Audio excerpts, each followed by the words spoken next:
Good day and welcome back to the Herbert Dennard Show. We have with us Dr. Dallemand, the Superintendent of the Bibb County School System.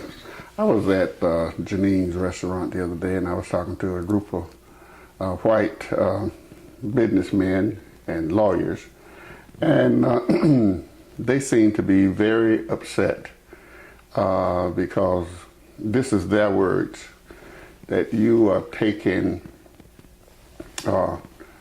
white teachers and teaching them how to teach black children, and they resented that.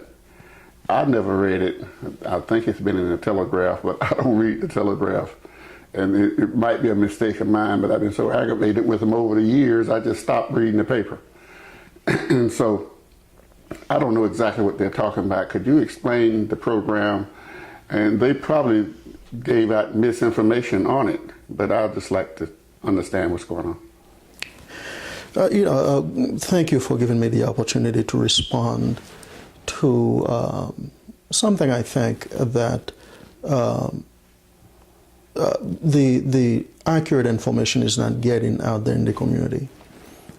First of all, every teacher should be able to teach every child, whether the students are black, white, purple, yellow. If you're a teacher, you need to have the skills necessary to be able to help the student population you're working with.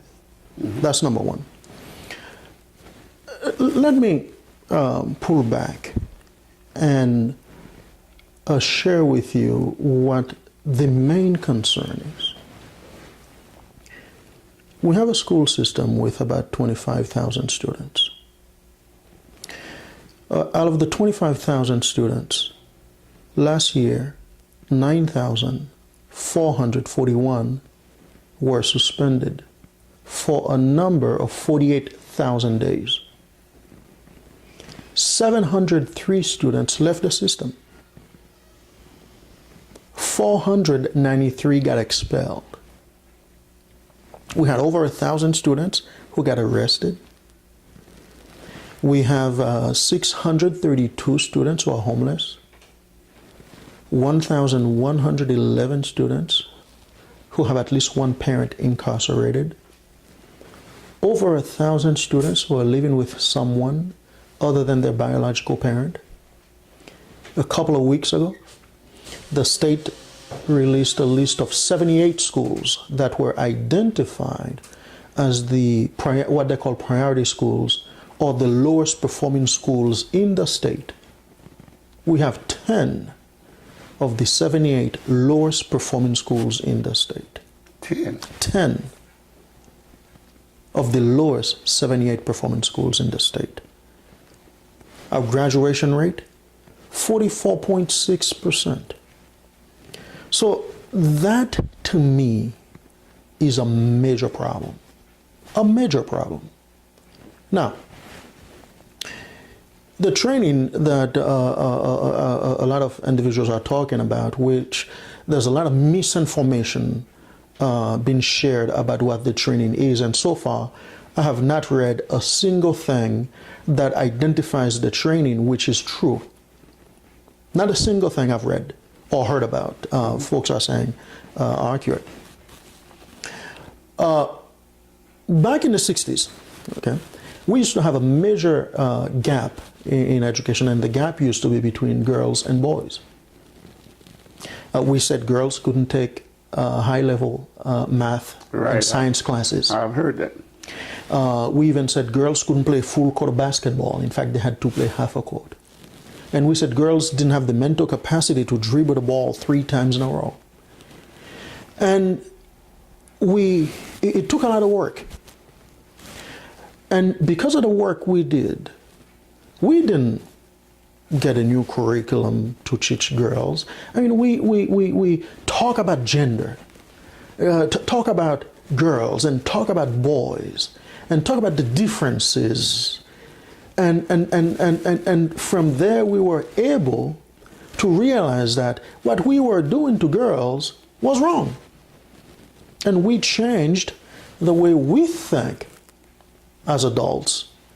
And as a result of the top 10 industries we have today, 7 of them are being led by girls and women.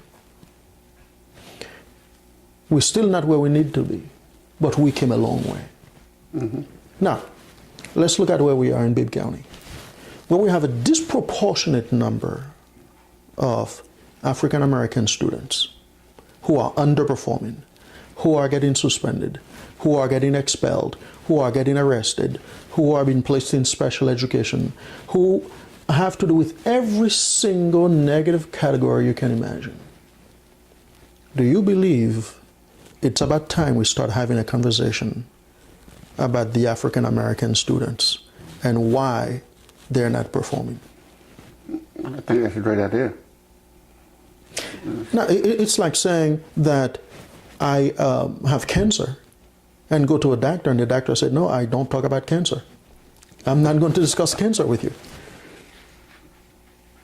We have to have the courage to talk about the critical issues. We need to have the courage to talk about the real problem. We need to have the courage to address the big white elephant in the room. So how are you addressing it? That causes uproar. Well, the uproar are being caused by people who know absolutely nothing about the training. If you listen to the folks who are criticizing the training, every single one of the folks who are criticizing the training will tell you, I've never been to it. And yet, you cannot find anyone who's been to the training who has anything negative to say about it. Mm-hmm. And so, we are moving forward. If we choose not to be disingenuous about the problem, we have to be able to address the issues. And if you're manufacturing cars and your problem happen to be your brakes, you have to be able to have frank conversations about brakes and how you can address the issues. That's right. And so, it's simple. That's what you do. And so we are going to bring the Pacific Education Group to train. I mean, I've heard rumors that it's a training for white teachers.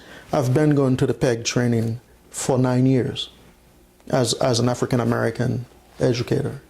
And that training changed my life and changed how I do my work. It's a training for everyone.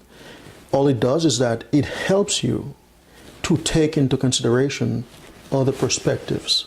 Mm-hmm. The training provides a platform of how to disaggregate data, how to talk about race, how to talk about different student groups without offending anyone. That's all it does. However, individuals who've never been to the training are the ones criticizing it.